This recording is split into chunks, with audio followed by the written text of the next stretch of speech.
Jim Biringer, what's up, man? We talked a few months ago before the playoffs, and now the Stanley Cup has been won. What's up? How you doing? Well, what's going on, buddy? Stanley Cup's over in the books. Another year. Same story as it was last year. Florida Panthers, Stanley Cup champions once again. And here we are talking about it, what they've done, how they've done it. And it's going to be unbelievable to break it all down.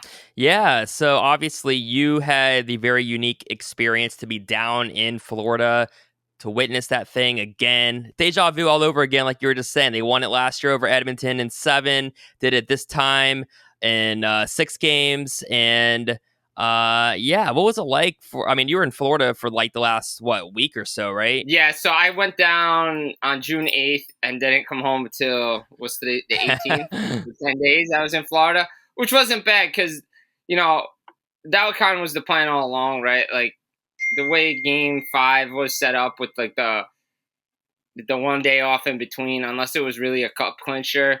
Even still, I still thought even if Florida was up 3-1, I think it would have still come back to Sunrise. I just don't think the Oilers would have allowed it to get back, have them win on their home ice.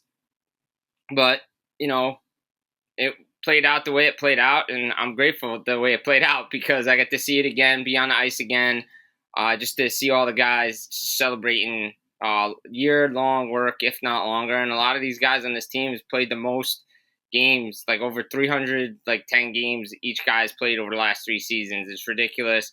And you hear all the war stories, the horror stories about the injuries with Kachuk and the right abductor and his hip stuff and everything that he went through. Barkov barely able to grip a stick. So Hmm. I mean, that's what the Stanley Cup playoffs are all about, and how the Florida Panthers are playing is they're the standard for a reason.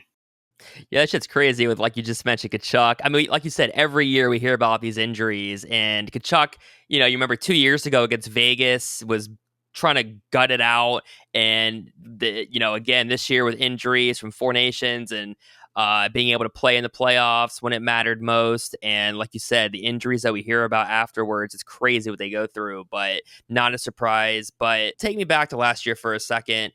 Were you also in Edmonton, or was it just Florida last year also that you were there for? Yeah, so Florida, I did it for 3 trips to Florida. Yeah, 3 trips to Florida last year. Games 1 and 2, 5 and 7, and that was an experience. Just doing a lot of that travel, Yeah. going back and forth, and being in airports, and that was more condensed than it was this year. Like last year was really condensed because a lot of the series, like I think the later series went later, and then it started right away. And remember they had the Cup final finished on a Monday, and then Yeah, the draft was a couple of days right. later. Everybody was scrambling to go from Florida to Vegas. So there was a lot going on.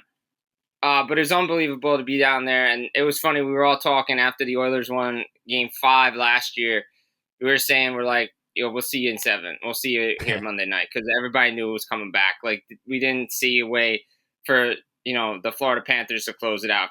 And that's the difference, right? Like, and last year was unbelievable because it was my first time, Yeah, and I've covered Cup finals, but never like doing it like that. yeah. And that was just an unbelievable experience to be on the rink and just talk to all those players and do all that stuff, and to be with all those players. To see the emotions in those players, to do it for the first time for that franchise was unbelievable. You talk to these players and they get choked up, and um, that even the general manager last year when we talked to him, this year not as emotional, but still emotional. I think he was more of a satisfaction of a year long journey, starting last off season, like literally the day after they won the cup last year, to getting Reinhardt signed, to okay, we know Montour's leaving, we know this guy's leaving, and now we got to replace all these pieces, and now it's back to work again. Like, yeah, you can celebrate you can celebrate today.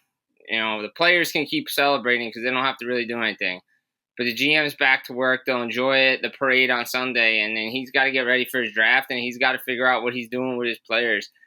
Different experience last year, but I mean, it's still just a thrill of a lifetime to be on there, just to talk to the players and just see everything. So you said last year you were traveling back and forth. I can't even Yeah. imagine.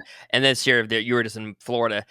I could think of worse places to be for over a week. So I'm sure that wasn't the Yeah, worst. I really didn't have a problem with that considering the weather that's been happening this year around the Northeast. I'll take 90 degrees and sunny every day with, a passing shower for 10 minutes. I'm okay with that. Yeah, and of course, even if the Stanley Cup was in, I don't want to disparage any city, but let's say it was in a less desirable city, it's still the Stanley Cup Final, so I'm sure you would have made it work anyway. But yeah, like you said, Florida can't beat it. Can't be Florida. Can't be Florida, Nashville, or Vegas. Yeah. LA, I guess you could throw in there too. Yeah, Like those are some. I'd be okay with those cities.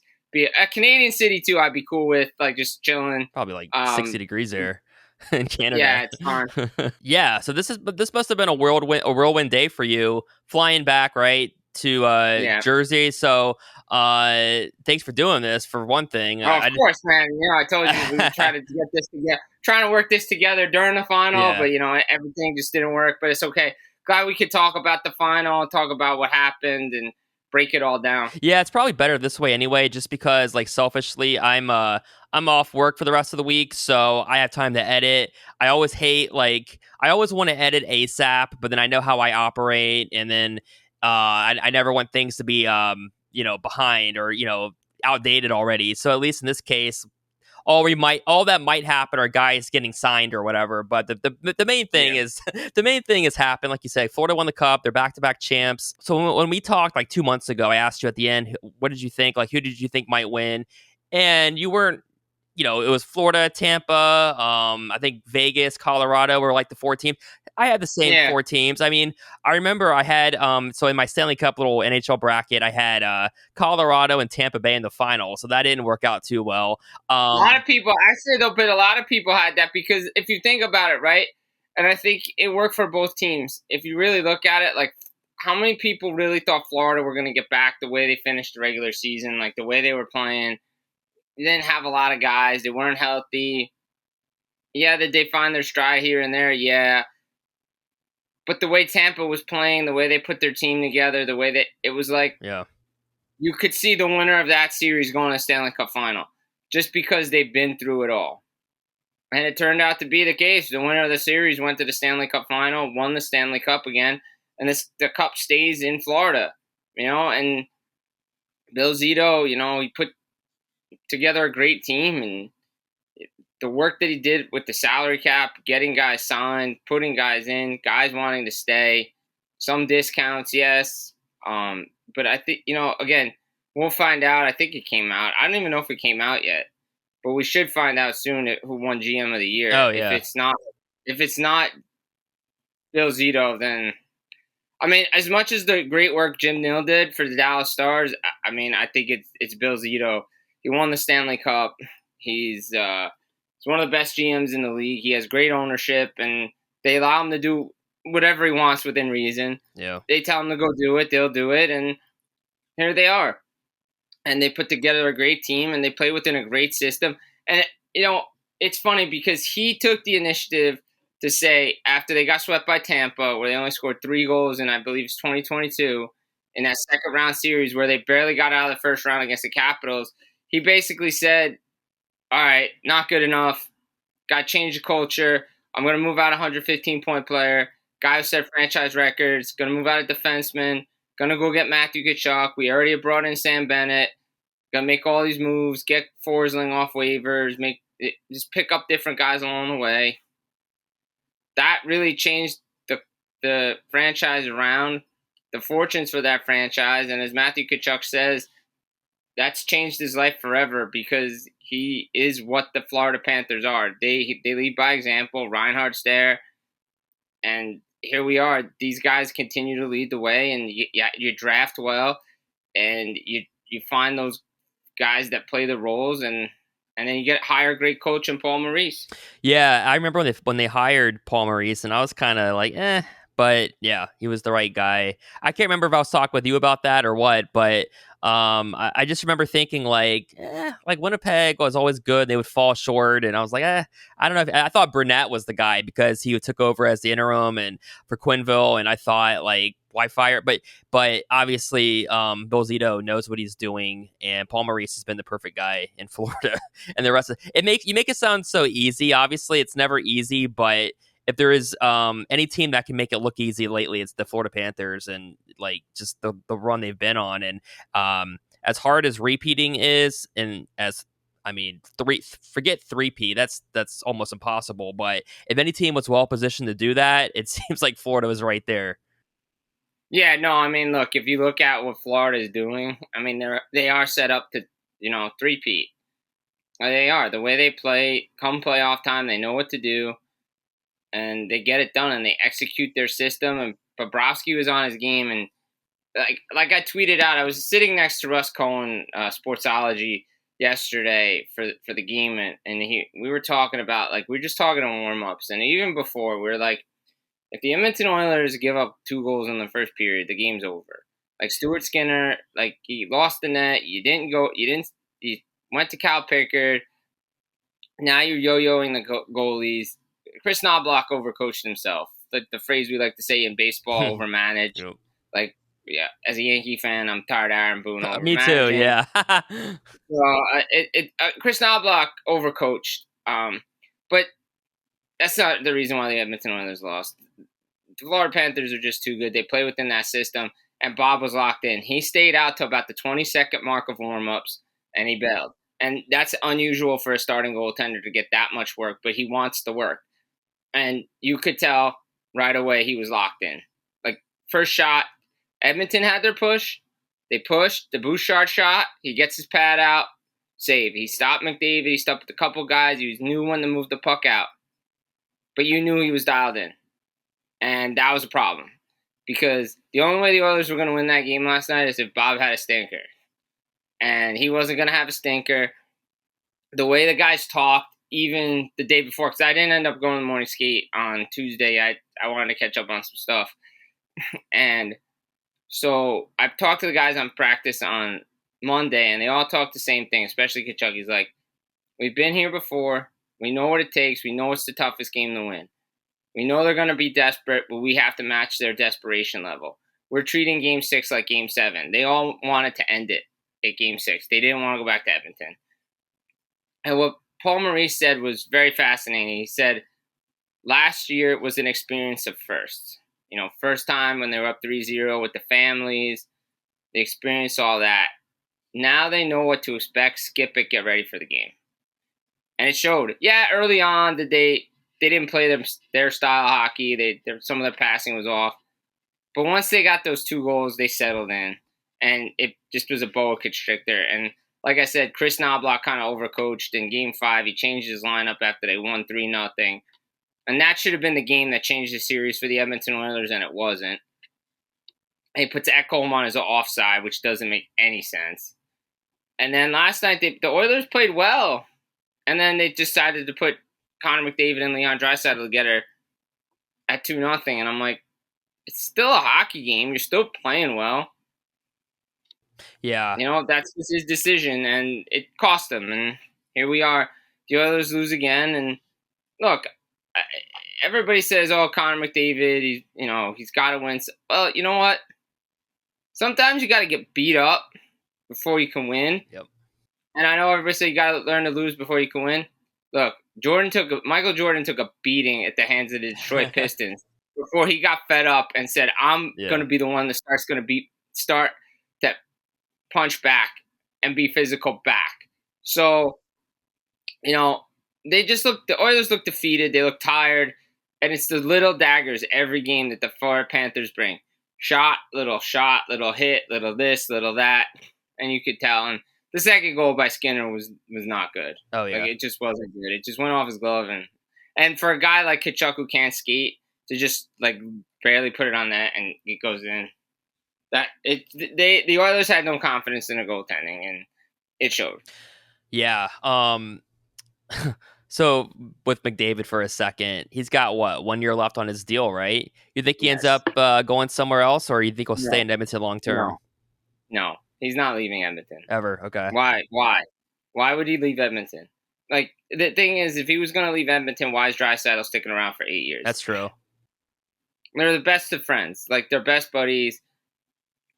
And he's not.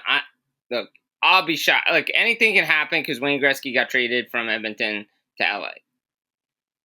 Jeff Jackson is the CEO of the Edmonton Oilers. He also used to be Connor McDavid's agent. He's going to do everything to keep Connor McDavid as an Edmonton Oiler. The Edmonton Oilers just have cap issues until the cap goes up. Like, they have to figure out what they got to do. They're going to have to get a new goaltender, whether it's John Gibson, Jake Allen, whether it's somebody else. They got to get a goaltender that can stop the puck. Plain and simple. They have to upgrade their defense. Look, I'll say it I'm blue in the face. Yes, I flip-flopped on it a lot. I wrote about it, how that their depth was playing well. I still think you keep Philip Broberg.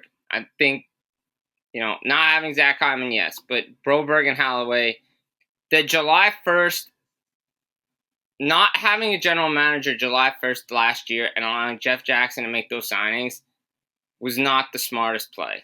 Because then Stan Bowman gets put in a position where he doesn't know the players yet. And he has to just step into a situation where, I got to debate whether I got to hit with this offer sheet. What am I going to do?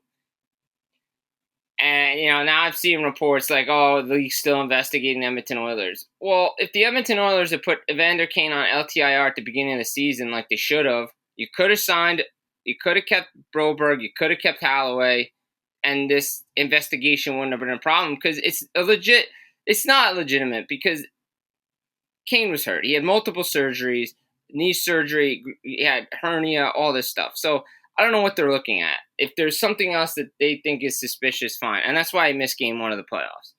But to me, allowing Jeff Jackson to sign Victor Arvidsson, Jeff Skinner, to make all those decisions, I don't think was the right play. I think they should have brought Ken Holland back.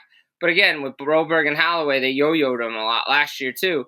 Up and down, until Broberg was like, yeah, no, I'm playing, and he played great in the playoffs, including every game in the Stanley Cup Final last year against the same team.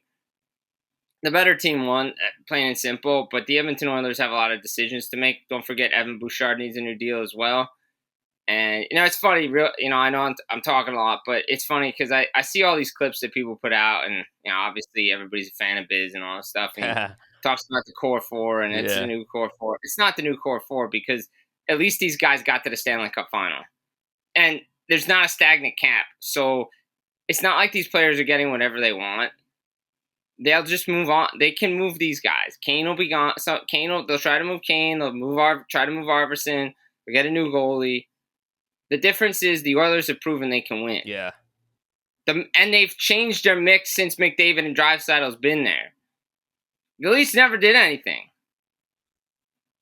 So, and not having a healthy Ryan Nugent-Hopkins was an issue too for that team. Mm-hmm. So yeah, they always have a lot of question marks. Oh yeah. Yeah, so with Edmonton, I remember before the series started, you had said, I think Hart and Brain Oilers, and a lot of people were taking the Oilers. I know it's tough to repeat, but I just could not. I'm one of those guys that never really wavers from, if it's a repeat situation and that team looks just as good, if not better. Like with the Patriots, I never bet against them. I wasn't going against. I mean, I did go against Florida initially when I had Tampa Bay beating them, but as the series or as the playoffs progressed, I thought, okay, Florida. I liked them over Edmonton. If they played Dallas, I thought Dallas could have been interesting. They were kind of I thought Dallas was going to come out of the West, but Edmonton just took care of them rather easily. And even then, I just could not really. I thought, Bobrovsky against Skinner. I mean, I know it's not them necessarily, but you know what I mean? That goaltending matchup, I liked Bob better. I liked Florida overall better. And I thought they did it last year. They can do it again. Yeah, with Florida, even when they lost games 1 and 4, they blew leads in those games. So I thought, they were still I could see them coming back the next game, after blowing a game they probably should have won, coming back out that much more. And sure enough, they took the 2-1 series lead. After losing game 4 the way they did, I figured they were going to go to Edmonton and take care of business, which they did. And then, of course, once they won game 5, I said, they're not going to go home and lose at that point. It's not going back to Edmonton. So Florida just seemed to know, like you said, Tkachuk before knew they knew what they had to do. And that was evident when it was not really backs against the wall, but it was like, this is their toughest test right now. They're down, they lost, whatever. I figured between the two teams, I thought Florida was the better team overall, and they were going to be the ones to prove why they are the champs, and that's what happened. Yeah, no, 100%. That's exactly what happened. Right? They showed it. They came out and said, "Okay, well, momentum, it doesn't exist. We blew a 3-0 lead. Yeah, we blew a 3-1 lead. Okay, it's fine. We'll go out, play a road game, take the entire building out of it, and take you out of your game." And like I said before, that game 4 for the Edmonton Oilers should have swung in their series in their favorite for the series. It did it. They allowed Florida to continue to dictate. And I mean, first period struggles for the Edmonton Oilers. They give up 13 first period goals. They gave up 9 in the last 4 games of the series. Like, you're not winning hockey games. I said this yesterday when we were talking with a bunch of the media people yesterday, on Tuesday before the game. I said, how many times can you continue to play comeback and catch up hockey in a Stanley Cup playoffs? You just can't do it. They've been chasing the whole series. At some point, the fatigue is going to catch up with you. And you saw it. They just didn't have answers. Early on in the series, they could respond. When games 5 and 6, they just couldn't respond.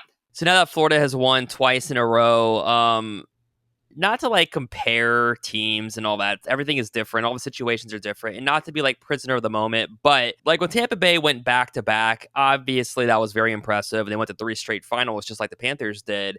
But Tampa Bay had their own unique challenges with COVID and shortened seasons and all that. Not to say that it wasn't still a strenuous, hard achievement, because it was. But we haven't had back-to-back like 82 game seasons like this since God. Now I'm trying to think. Now, Detroit, right? Late '90s.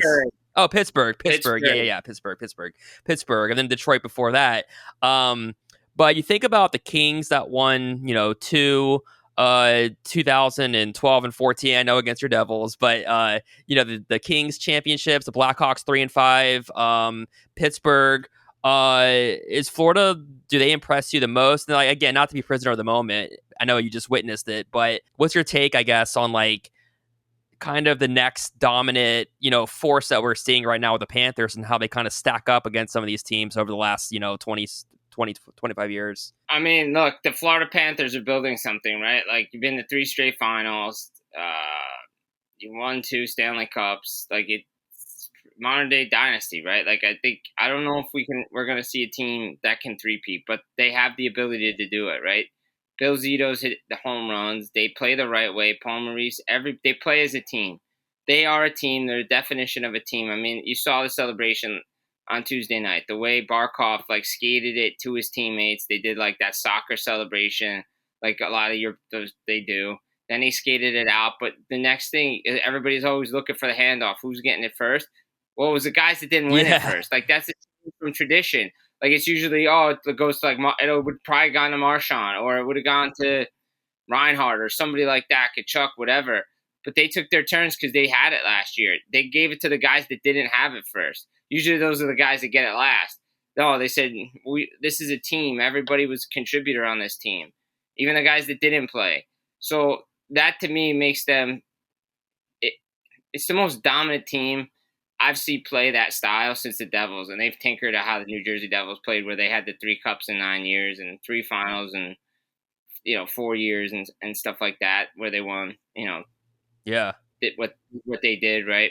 Or 2 cups in 3 years, 3 finals, so all that stuff, So it's unbelievable what the Florida Panthers are doing, because, as Jim Hiller said back at Quebec City, they are the standard on how to play hockey. Everybody wants to be like them, but you got to have the right players. Like, I hear it all the time: depth scoring, depth scoring, depth scoring. Yeah, but you got to have the right players to fit into the system you want to play. It's not just, oh, well, this guy's a good depth player. But how does he fit into our system? Yep. Right? And they have got, like, Anton Lundell was drafted high. He was in the top 10 pick by the Florida Panthers by Bill Zito. He has offensive ability that has not even been tapped yet. And they turned him into a third-line checking center. And he's been titled Baby Barkov. I mean, there was a play yesterday in the first period where he made a move, or third period, I'm sorry. It was the first period. He made a move where he got the puck, made a move, and he just missed the net wide. And like I said, I went to Russ Cohen, who was sitting next to me, and I said, that's the Dundell I know from when he got drafted. Like that offensive ability is there. Like if Bennett leaves, which I doubt he is, because I think he's staying. But say he did, right? In that hypothetical world, everybody's talking about, oh, they're losing a guy like you have Anton Lundell, who's going to be your second line center. That's not a bad place to be in. Yeah. Yeah, so you're just mentioning kind of like the new modern day dynasty. Do you consider them a dynasty yet, or does it have to be like three in a row, or 3 and 4 I years? think 3 in a row still is like the standard for dynasty Yeah, for me. yeah, Like I think that's to me like what it is. Like I think that's like the Islanders, what they did, right? Like Chicago came the closest with the 3 and 5, right? Like they're the modern day like example. right. But the fact that Tampa went to 3 finals and they had a stagnant cap, so they kept losing guys. If you think about it, Florida can continue to get better because they're going to gain salary cap Yep. space. So, yeah, I mean, I could see Florida repeating. I could see them repeating. Why not, That's right? true too. I was gonna ask you later about the salary cap with it rising, but yeah, it's kind of a good point because with it rising as it is, Florida, yeah, they'll have some situations they'll have to figure out, but it doesn't hurt to have it going up. Only it makes I won't say it makes it easier, but it certainly isn't as challenging as if you were trying to cut, you know, space somewhere. So, what do you think about how the I mean, they're still going to have decisions to yeah make because, like, could they bring back no Sec? How do you bring back Gadjevich? Boquist, guys like that. But to me, or it's it's not an not earth overwhelming shattering? Yeah. no. Of all the guys that were in the press box and stuff, what is it like in the waning like few seconds of a Stanley Cup clincher in the press box? I mean, people aren't cheering. I get that because they're media, but like, what's that vibe like? That's great. I mean, for me, I love to see the Stanley Cup come out no matter what. Like, some people will go down early, watch it on monitors and stuff, whatever. Hey, that's their decision. I'm going to stay up there, watch the ceremony. I usually see the first handoff and then I bail. And then I get ready to go on ice, which I did the last couple of years. But to watch it, just to see it, the cup comes out, who gets to you get to vote for Conn Smythe and all that. It's pretty cool. So you just count it down. You get work on your finishing your touches. You get your camera out, and you start blasting away on your iCloud space to make sure Yeah. you have enough, and you keep your phone charged on a cup clinching night. That way, you don't run out of Oh battery, yeah. and you get to see something special. That there's a reason why the Stanley Cup's the most hardest trophy to win in all of sports. You see it, the emotion. It's a player's trophy. Yep. It's not an owner's trophy. The owner's not the first guy to get it. It's a player's trophy. And that's what makes it special. The captain gets it, and then he gives it to his teammates. And the last guys to get it are management, coaches, and the owner. Yep. And that, for me, that's awesome. And then you just prep, you get your stuff, you go, you get downstairs, and you get ready to follow the rules. Yeah. Yeah. How did it? So this was what, your second final that you said you've covered, or did you cover other ones before last Yeah. year? Yeah, I mean, I've covered them. Like, I've covered the final. I've just never been usually in the building for when the cup has been clinched. So that's pretty unique for you too, personally, because you got to see two back-to-back years, same exact teams. So, how did this one compare to last year? Like the experience, anyway. I mean, it was different for me because last year, like, it was first time, so it was like different to do it. Like the first time vibes were really different. This year was this one was still emotional. It was bittersweet for me. Because my dad passed away in January, so that one was tough for me. Just I'm happy to do it. Super proud of where I've come from, like how hard I've worked. But I can't go home and be like, "Yo, did you see it?" Like all that stuff. Yeah. Like that's the point. That to me, that's the tough part. But I know he's watching and he saw a good game, so Yep. that's all that matters. Like that's the point. But yeah, no, they're all different. I mean, I think I covered the Boston one. I wasn't up there for Game 7, but I covered it and stuff. So It was different. I mean, like I said, being in the building for 2012 with the Devils was, we always talked about it. If it got back for Game 7, could they have done something? I think not winning the first 2 games, losing both those games in overtime, kind of deflated them a little bit, and they just ran out of steam too because they had their Stanley Cup against the Rangers. Yep. But to see the same team do it twice, to witness some history, is really cool. When the Devils were winning those, either the Stanley Cups or the 1 in 12 when they were playing LA, were you there as a fan, or at least in 12, were you covering it, or like working the? I mean, I somebody who got me in the game, so it was nice. I had some help. The other ones, I was a fan. That's cool. When they won, I was a fan. I experienced it as a fan. That's cool. You were there. And it was great. Like, it was cool. Like, 95 was great. The first time the team ever won after that disappointing, loss to the Rangers the year before. But that's all right.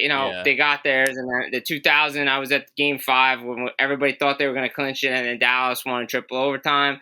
So you got to watch it at home in double overtime, and you still get excited because your team won, and then to be there for 2003 was great too. So it was, it's just to be witnessed that stuff is fun. What was something that you learned from these playoffs? Kind of like, what was your big takeaway, maybe, as opposed to like when you're going in and now seeing everything play out the way it was? What was your big takeaway that you learned? I think Florida is a lot better than I thought they were offensively. I didn't think they were this good offensively. Like, Paul Murray said it during media day, because I wasn't out in Edmonton for media day, but I watched it, and I feel like I get smarter listening to that man talk. The way he talks, right? So he said something. He's like, "Look, it's a rematch, but both teams have improved in different areas." He's like, "We know how good we are defensively, but our offense is better than it was last year. Their strength is their offense, but their defense got better." And where I really noticed the offensive output for the Florida Panthers was on the power play. They outscored the Edmonton Oilers 8-4 on the power play in the series, and they had a shorthanded goal. That's the difference in these games. Like, if you think about it, a high-powered Edmonton Oilers team should be really good on the power play. But entering the series, it was only a couple percentage points difference. They were pretty much even after the 6 games on the power play in terms of conversion, and the PK for the Florida Panthers was the best in the playoffs, and the Edmonton Oilers wasn't. And you saw it in the Dallas series, and you saw it at times during this series. They just couldn't get a save, or they couldn't get the puck out. I think the Florida Panthers are a better team than a lot of people thought they were. But I mean, look, I'll say this. I think another thing I've learned is you can't measure depth scoring. You either have it or you don't. I don't care what metric you have, analytics department, this. You get the right players to play the right roles in the system you want to play, you're going to get depth scoring. So I think that's a big key to all this. And is it a copycat league, Howard? Yeah, in a sense it is, because everybody wants to play like a team that wins, like Florida. We saw it for years. Oh, got to be physical like LA. Oh, but then it switched to like what the Penguins were doing. But then St. Louis was physical. And then Tampa lost, but we got to get back to this defensive hockey stuff again. But Colorado kind of did it differently because they were kind of high-powered, but they protected their goaltender. But then Florida's like, nah, we're just going to go play, beat you up. So I think the league goes in cycles, and I think we're back in that cycle of defensive hockey wins still. Yep. And I think in the playoffs, that's what still reigns supreme. You have to be physical. You have to play good defense to get timely goal scoring and timely saves. And I don't care if it's boring. I don't care if it's, people don't like to watch it.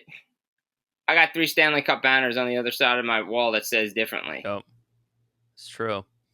Any exciting or any particular conversations that you had with any one player? You just kind of mentioned Paul Maurice, obviously, but like any specific player, coach. Did you see Charles Barkley yesterday?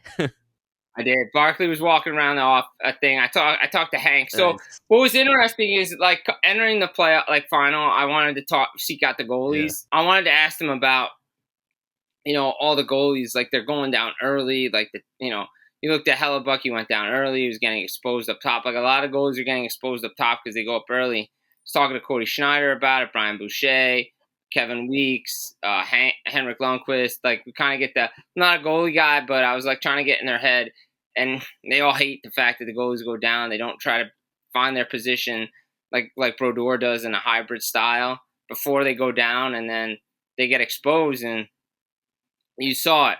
Bob kind of is different. He kind of semi-plays hybrid, but he doesn't.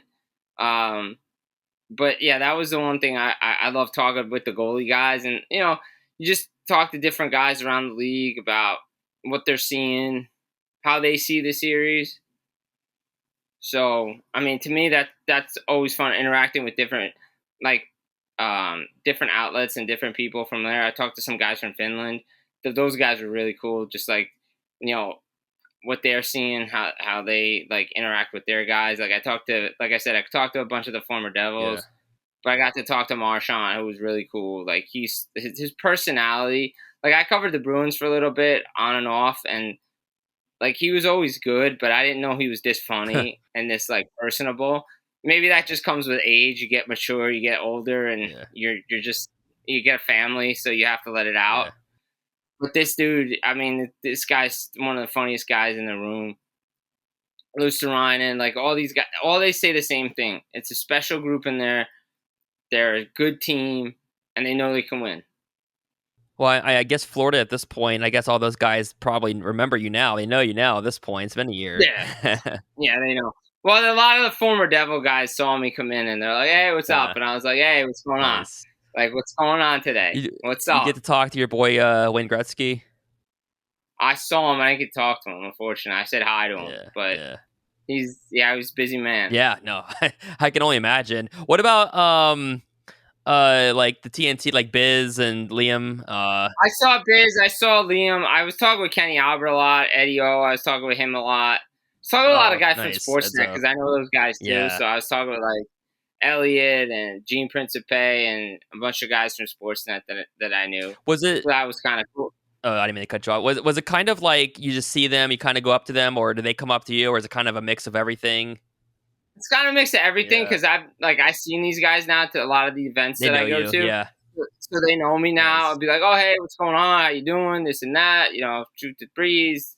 All that stuff. That's what's up. Break down games and stuff. Give them tidbits and." How about Jackie? Did you get to talk to Jackie?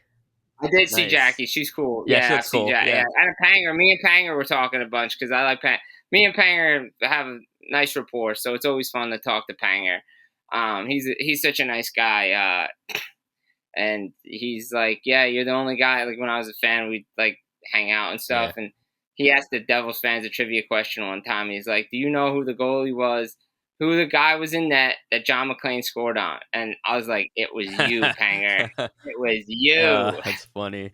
Yeah, that's living the life right there. Yeah, no, it was good because I got to see a lot of people that I hadn't seen in a while. So it's always fun, to talk to them and guys that, kind of taking me in under their wing in the system and help me develop as a journalist and a reporter and stuff.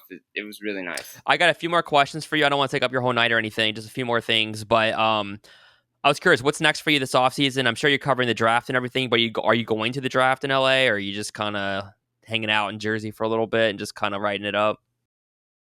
Yeah, I'm hanging out in Jersey. I'll see what the Devils do for the draft this year. They might do something down in Newark. I'm not sure, but I'm not flying out to LA. I do know that there's a good chance to be centralized draft again next year. Yeah, I think I did hear that actually. Why is that? Just to save money? It's no secret. I think it's no secret. Yeah. Gary Bettman's basically come out and said, "Look, you guys wanted it," so that's pretty much how he's him and Bill Daly and all the people in the league have basically put it on the GMs and be like, "Well, you guys wanted this, so if it doesn't work, it's on you guys." Did you go to the draft in Vegas last year? I did. I was very tired. Nice. Oh yeah, because so last year. So funny story. So last year, flew home. Didn't really get a lot of sleep because we went to the Elbow Room and got Stanley Cup and got to do all that fun stuff. I didn't do it this year because I was just like, I'm tired. I need to go home. I just need to go to the fight because I would have gone down to the elbow room, but last year I was closer, so I could just. It was like 2 Yeah. minutes to get Yeah. there. This year I was like, Mike, is it worth it? And could be there for like 10 minutes, and then last year it was easy. You could. I really much didn't really go to sleep last year, so I was like, I just go over there, forget it. A couple come in and whatever. And then I came home and then I flew out to Vegas because I went out early, and it was hot out there. I'll tell you that. Like Nashville was hot too, and so. But no, it was fun last year. The Sphere was great. Got to do some hits and stuff from out there. So that was fun, but I'm interested to see what this thing looks like. Talking with Steve Mayer of NHL, the president and chief content, content and events. It sounds like it's going to be unique. It's going to be different. They're going to bring out some people for the pick, so it should be interesting. The big thing for me is on day 2, man.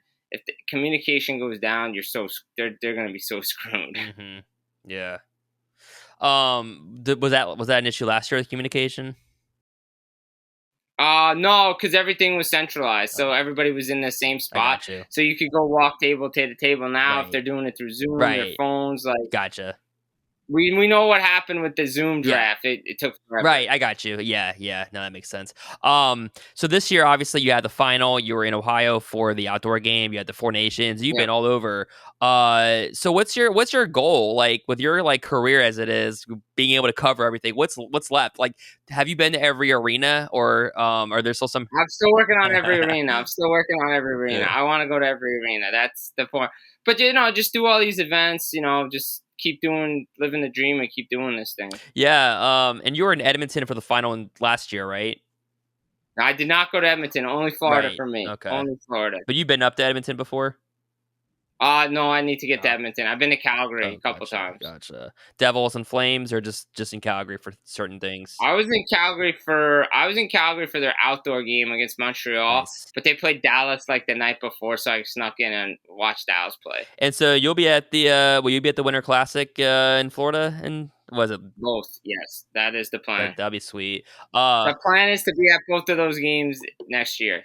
Yeah. No, that would be sweet. I know my Rangers friend wants to go. I don't know if he's gonna make it or not, but I know he wants to go for was it? That'll be fun. Yeah. Well, Jim, awesome to catch up. Anything else that I forgot to ask that you wanted to bring up, or anything that you want to add? I mean, look, I think it's going to be a wild ride heading into the draft and into free agency. I'm gonna be honest. I think that keep an eye. There's a lot of reports out there right now about a lot of different things. I mean, some of it's smoke, some of it there's some legit stuff to it. I definitely think Utah's going to be a player for Mitch Marner. They definitely wanted him last year at the draft because they were trying to trade for him. Vegas is going to have to make some moves with Nick Hague, and don't be surprised if either Mark Stone or Alex Pietrangelo goes on LTIR next year just because of the injuries that they've sustained, and not be able to play for a little bit at least. I think the Canadian, everybody's looking for a second line center, so that's not a surprise to anybody. Obviously, New Jersey made that trade to open up some cap space, moving out Eric Holla. I think Andre Palat's next. They got to open up cap space because they got to sign Luke Hughes, and they just don't have the money right now. Yeah. What I'm interested to see is what Dallas is going to do before July 1. I think all indications are, as it reported back in January, that Jamie Benn's probably going to stay with the Dallas Stars. But the question is how do they move out Mason Marchman, Matt Dumba? Do they, move out Ilya Lyubushkin too? Jason Robertson isn't going anywhere. They don't want to trade him. It's like the Brady Tkachuk rumors back in December. Oh, we're going to trade for. He's not going anywhere. Yeah. No.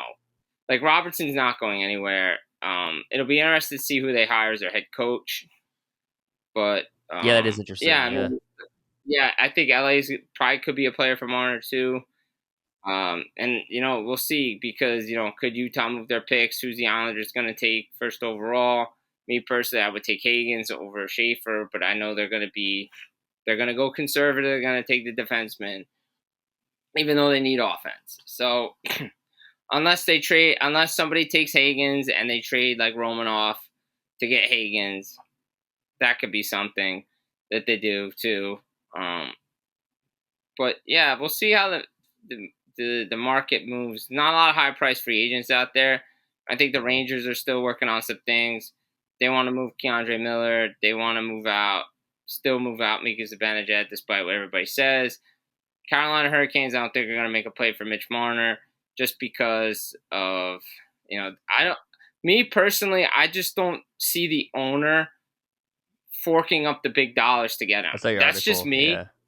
But I just don't think it's I just don't think he does it. Like, I just don't think that's who they are in their DNA. That's me.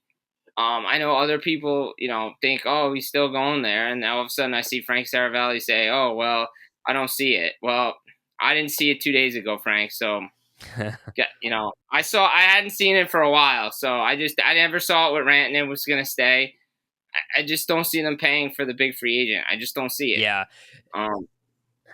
It'll be interesting. All the guys at the Ohio, like at Four Nations, or at least at the Ohio Stadium, the outdoor game, all the guys in the press box. I'm imagining it was probably all the same people you saw at the Stanley Cup that were at the outdoor game. Yeah, most of them. Yeah, it's good. That's always fun. Oh, you again. I'm like, yeah.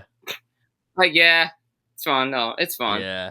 Well, man, like I said, thanks for coming on. You've had a long day, so I'm sure you're ready to probably just chill out. But little bit. No, it's good though. I always love talking hockey and doing this stuff because it was a good series. It was a fun series. The better team won. Yeah. The Florida Panthers are just a deep team. I expect them to keep Bennett. I think they can do all three. It's just Ekblad's going to have to take a haircut. Yeah. To stay. I could see it though. Oh yeah, for sure. I mean, they were loaded. Marchand was like the perfect add-on to that team too. Just Seth Jones, obviously, is still. I wouldn't be shocked if the Nashville Predators do something big this offseason. What do you think Columbus will do? I think Dante Fabro is probably going to get extension. Yeah. So he's going to stay. So I think they might move out. Provorov. Obviously Provorov, is probably going to leave. That means they want to keep him, but yeah, we'll see. We'll see. I think they're going to look to upgrade that forward position. That's when I heard like Marner to Columbus. Yeah. I'm like, I could see it. Johnny Gaudreau did it. Right. I'm like, I could see it now. Like that, that low profile market. Like, I could see exactly. Yeah. I wouldn't be shocked if he tried to trade the draft pick to get something. Yeah. We're kind of thinking that they're going to probably trade one of them at least. We've been kicking around the Marner thing. Not that it's obviously, like you said, it's out there. We don't know. Who knows? Obviously, it's probably not going to go there. But that's something we've been kind of kicking around in our Slack, just kind of trying to figure out all the what ifs. But it's gonna be interesting. Well, I think if Waddell's smart, and I've said this before, I think. Look, it's great to have 2 draft picks in the first round. It's great to have 3 first round draft picks. If you don't hit on one of them or any of them, it doesn't matter. If you can move a first round draft pick to help your team and get an NHL quality player, do it. Yeah.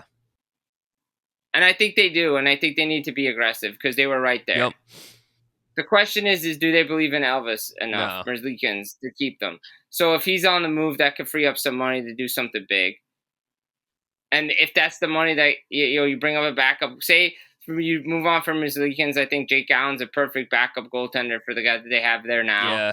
And then maybe you could sign Provorov, and away we go. I really wonder. Jack Greaves came up every time he came up, he played well. He played up, played really well down the stretch, and I feel like he's going to be on a one-way deal now. So I feel like Elvis is probably going to be there just because of his contract, but Tarasov's probably out. So maybe it's like Elvis and Jet, or ideally Jet and like some other guy to pair with them, but we'll see what happens. No, you need to have a veteran there to pair with Jet. Yeah. That's the thing. You can't go in with 2 rookie goaltenders.